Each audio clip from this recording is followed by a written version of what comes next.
What is up, guys? This is Snake Master. I am at YCS Sacramento 2024, and I am with Jason Lee. And what did you do today? I bubbled. I got top 36 at YCS Sac playing Labrynth.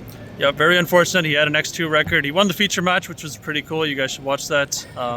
But yeah, he definitely played very well. And what deck did you decide to bring? I brought Labrynth because I'm a trap player by heart, and I wanted to try some other stuff. I was really trying to push White Woods or White Forest for a little bit, but I just wasn't feeling it, so I just defaulted on old reliable trap deck. Okay, very cool. Let's get into the card by card then. All right, so a lot of people have cut Ariana in recent times, but I still like her. She's really great going first. You know, she's just a body on field. If you're trying to floodgate them, they won't get to face check you sometimes.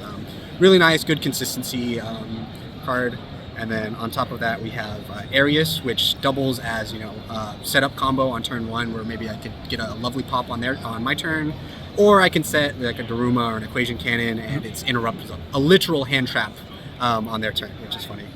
And then we have two ladies and one lovely. So you used to only play one in furniture, and you've gone up to two since you're kind of more stall, stun oriented, just big bodies, hit for high damage. And then that is the monster list. And then we had 3 Pot of Prosperity, which is horrible with Equation Cannon. Basically every time I did this, and I would almost always do this or prefer it over Equation Cannon, I would just get rid of 6 and not even like think about Equation Cannon, wouldn't even worry about it. And then we had 2 Flashing Fire, which came up a lot. I used it for both effects. I used it to protect, I think, like 2 or 3 times. And definitely against Tempai, that came in handy. And also, going into time, I managed to sneak into battle phase. And then he had a full snake. He had like 5 monsters. I bounced something with big, lovely popped the Snake Eyes Die Bellstar. Attack, attack, attack. He had a poplar left, pop it, attack. So that was a godsend. So awesome. Cards really great. Glad people have included it. And moving on to the traps, we want to be as consistent as possible. So we've got 3 Welcome Lab, Welcome Lab. Comes back every turn, just really consistent. Just gives you bodies, gives you advantage, gives you pressure. Have you ever played 2 Welcome? Because I know some lists have done that in the past. I think in furniture you can play 2 Welcome or even 1, honestly, because the furnitures just double up as copies. Then once you have 1, it comes back forever, right? But since we're not playing the hyper consistent combo version, we just want to see engine as soon as possible, so we want to max out on all of our lab traps. And then the card that makes the deck tick, Big Welcome, you know, gets you a lady, gets you pops, is follow up in the graveyard. Awesome card, super broken. Definitely tied the deck together when they released it. Did you ever use it to like dodge your own skill drain or any other? No, I didn't think that hard. I kind of just committed to big bodies, and I would rather use it as interruption on their turn if they tried to make moves under skill drain or something. Right.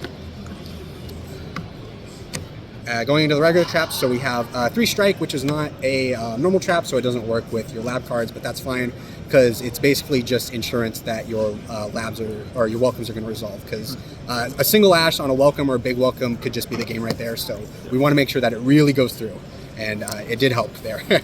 Or it could stop, summons and stuff. It's super versatile. It's a great card. And then going into our normal trap, we're going to start with the Trap Trick and all of the cards that work off of it. This card is amazing, just any trap on demand, and with all the power traps that they've released in recent years, super good, basically can end turns on its own, and you don't really have to worry about not being able to activate trap cards for the rest of the turn because you'll end their turn. To go alongside that, so 3 Daruma Dharma Cannon, amazing with Arius, discard, set it, Book of Eclipse on their turn, really good. Outs Towers, which I don't think I had to worry about in this tournament, but it's always really nice just in case you run into like Hurley or something random, you just have a really easy out to it. And then the card everyone's talking about is the Simultaneous Equation Cannon. So this card is very interesting. I think it was popularized by someone at UK Nets.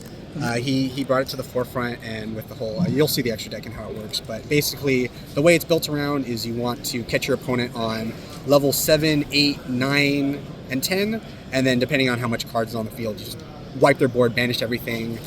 Super good because all the resources are gone, and it's really good into Fiendsmith and stuff. Get those engravers off the table. Yeah. Yeah, I gotta ask, how many times were you going second and you had like the RES plus equation cannon combo? I never got the equation cannon combo. Never once. I got Daruma twice, but I never got to do equation cannon. Oh, okay. But that's fine. Just even going second, you set it, and most times it is live. Sometimes against Snake Eyes, especially, there's just so much card advantage, and they do Flamberge in the main phase and link it off and whatever, and they go like +4 with the Poplar, the Ash, and the Oak. This won't be live because they won't have a level high enough for the total combined cards. Yeah. Which sucks, but it's still really good going second. And then kind of just flexibility traps.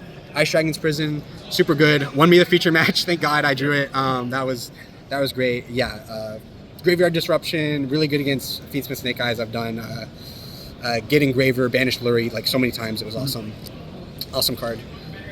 Some people have cut this in recent years, recently. I like it a lot because it gives me the flexibility of hitting spells and traps too against Tempai and like Centurion stuff. It was really good. So I wanted something that wasn't just all monsters. And it is Graveyard Disruption too, because you can take something that they want in the graveyard, set it to their field, and then it's basically unusable. And now for the best cards in the deck, and the reason why I got carried so far, all of my floodgates. So Rivalry is broken. This card should definitely have been banned and not put to 1. It is just game winning on its own. It's so backbreaking for basically every deck except Ubel, which I only played once, so I didn't have to worry about. Goes and Match is really bad in the format. I don't think it really hurts any of the top decks, but it's a floodgate and it could theoretically stop them, and it was my 41st card, so I just threw it in just to see what happens. But I would probably take it out. Did you ever catch someone on like you lava golem the board and then you goes in them? No, I didn't get to do that, unfortunately, but that would have been funny. That's fine.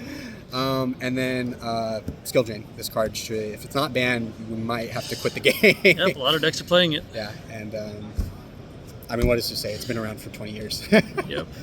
Yeah, that's all the main deck. Okay, do we want to go into the extra deck and explain a little bit about the equation stuff. For the most part, the targets or what the cards aren't important. You just want the ranks and the levels. So for the level 1 fusion, I played Ensemble Nightingale or Independent Nightingale. I found in my bulk it worked. Some people play like Millennium Rise Restrict. It doesn't matter, you're not going to summon it. And then Hugin does double duty, so she's 2, which is really good for a lot of combinations to get like 7, 9, 6, 8. And she's also protection off of the Flashing Fire, which is really good. You just have to remember, it didn't come up for me, but because usually you're doing Flashing Fire to protect first when they start with a Lightning Storm or Duster, but you can't do it to summon her because she's a fairy after you do a regular welcome. Yeah. So you got to keep that in mind. And then Munin, he's the level 3 target. You're never using any of their secondary effects to do the other stuff, so they're just the levels. Gary for 4, and Frecky for 5. So those are your levels, and these will be added up with Equation Cannon to, so it's A plus 2B equals X, which is the total amount of cards in the field. Got a whole spreadsheet too. Yes, there is a spreadsheet to it. So the lowest we go is rank 3, because usually besides Snake Eyes or maybe Ubel that plays like level 2 Fiends, right? There's not a lot of little stuff, and then even then the card quantity total will never be low enough to hit smaller monsters. So level 4 is the lowest we go, and I never did it for level 4, so that would be Independent plus these 2. And then for the rank 4s, you actually can play these, but they never came up. So Baguska is obviously Baguska. It's kind of hard to set up in the non-combo version because it's kind of difficult to get 2 Arianas on the field, but it is possible. And then Evil Swarm, Exciton Knight, he can nuke the board. Maybe it'll probably never come up. It could be Dugaris 2 or any other 4 you want. Or funny, you can make Fiendsmith stuff off of him because he's a light fiend. Very funny. Oh, I guess you can. And then for the 5s, we had ZW Dragonic Halberd. When we were doing the Writing Up match, he had to like look at it 3 times to get the name because no one's used this card in their life besides Utopia players. Yeah. And then Gunkin Sous Ship. Shout out to Forbes, our local sous ship chef. I always left this on board if I resolved it using it, just to show my respect for the sushi master. And then the other ones that you can summon are Caesar King off of Arius and Goblin's Crazy Beast. That'll probably never happen. You'll probably never have 2 Ariuses on the field, so it doesn't matter. And some people play rank 7, so they have maximum coverage. They can go up to level 12, so it would be 7/7 plus 5. I figured that would probably never happen, so I'd rather have the flexibility of Chaos Angel and Typhon. And Typhon got used sometimes. Chaos Angel would have won me a game a turn earlier, but I actually banished it off Prosperities because I'm a Nimrod. But other than that, I would definitely do this over the rank 7s. Okay, awesome. And do we want to go into the side deck? Yeah, so side deck was kind of just cobbled together. I put in Spooky Dogwood because everyone was, and I didn't know if I'd be going into time a lot or not. It was my first YCS. It's a level 3 extender. That's why Yes, you're playing it is a level 3 extender. Okay, so to start, we have Lord of the Heavenly Prison, just counter Duster, Lightning Storm, and he can get you into Engine in the end phase if you want to flip up your trap. He can set a Welcome or something else. Very versatile, huge beat stick, very good under skill trade. We have the Ghost Sisters, which are good, and you probably should be playing them in this format for as long as Little Lacrima and other stuff is around and time rules are the way they are. But I think it's easy with Lab is because games end pretty fast. If I go first, most people will scoop if they feel like they don't want to draw it out, and then if I go second, it's easy to scoop if they set up their board and I don't have a way to break it. So usually, most of the time, I was starting game 3 with close to 20 minutes. So at that point, I didn't really need her. And then Lava Golem. This card is sick. Honestly, Sphere Mode might be better with how the format is. Like Yubel, I think it's more applicable against that. And Snake Eye, it's a little more applicable. But, he's like a fiend and stuff, and it worked out too. But yeah, could be Sphere Mode, could be Kaijus if you want to do that, but if you want to be able to use your normal summon on Ariana. But very good for going second. But you still have to draw him and like a lot of other stuff in order to really like be able to go second through, side deck boards. And then we are playing the very lovely, hopefully soon to be banned or limited, Dimension Shifter. So this is if, I know I'm going second, I know a lot of people play it in the main deck actually, and they cut the Ariuses and stuff. My theory was Dimension Shifter is really good going second, but it's just okay going first. Like I don't really want to discard it in my draw phase and then set 5, because I'd like to keep my traps in the graveyard to reset off of Lovely and stuff. Whereas if I go second, discard it, they do whatever they can, and then I basically go to my turn, set a bunch, pass, and then my traps will go back to the graveyard, and I basically got to go first. So that was the idea. So if these were going in, Ariuses were going out because they conflict with each other. And then for the traps, Solemn Judgment, this is just more protection, very versatile, mostly will be used for like their power spells like Lightning Storm and stuff, but it can also stop big summons, anything. Hit a normal, I hit a Tempai's Pydra normal summon, he gave up right there. So yeah, great card, gives you a lot of protection. And then the one anti-spell Fragrance, which I didn't draw all event until the feature match, and at that point I don't think it like super mattered, but it's good, and it also counters the blowout cards against the deck. So I would definitely throw it in just so Awesome, very solid list. Yeah. You want to talk a little bit about some of your notable matchups that you've had? Yeah, so the first one we have was Fiendsmith Valmonica. That's pretty cool because they can do Fiendsmith stuff naturally because the light fiend girl Pendulum Monster just goes into Requiem for free. So that was cool. We had a pretty interesting game. I learned a ruling that I probably should have learned ages ago. If you attack a face down Baguska, your attack actually doesn't resolve. He gets flipped up, and then your guy gets shifted to defense. And I had to learn that the hard way, but that was funny. And then I lost to Fiendsmith Snake Eye after that.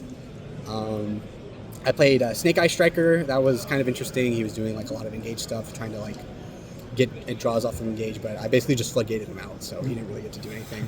That's basically the story for every Snake Eyes Fiendsmith matchup. It's either I floodgate them or they win. Another Snake Eyes Fiendsmith after the Striker one, and then Tempai. That was probably where my run should have ended. I hit game. I won game. No, I lost game 2 because game 1 I prosperited. I reeled like an Ariana, a Flashing Fire, and something else, and I'm like, Flashing Fire would be good as protection, but the Ariana would get me more consistency, and I'm guaranteed because I think I had like another Welcome or something, and I have to get the Ariana. It resolved, but he he was on Tempai and he dusted me turn 1, and like I should have gotten Flashing Fire, and so that sucked. And then we went to game 2. I went I went first again, and I'm like, he's probably gonna have it again. I didn't draw any stop to Lightning Storm, so I'm like, I'm just gonna Hail Mary it. I did Lovely Effect to randomly hit one of 6 cards, and I hit the Lightning Storm. It was crazy. It was Just built different. and I just won. Like, that was literally the deciding factor in the rest of my games. So that was unreal. And then after that, I played another Fiendsmith Snake Eye, and I lost the die roll, and I ended up losing because going second against that deck is really hard. And then another Fiendsmith Snake Eye. Shout out to Julian. We played at the write-up feature, so maybe you can check that out on Konami's blog. Really great games. I resolved Equation Cannon on him with his Desiree level 9. He was trying to play around it, but he ended up not being able to get enough cards total to make it not resolve. So that was great. And then on feature match, I played against, I assume, Pure Centurion. Yep. Okay, very cool. Thanks for the deck profile. Any shout-outs you want to give? Nope, just shout out to my sister that I gave on feature match, and shout out to all the card art homies there. It's a great local. If you're in the Bay, you should definitely check it out. Okay, yeah, congratulations. You played very well.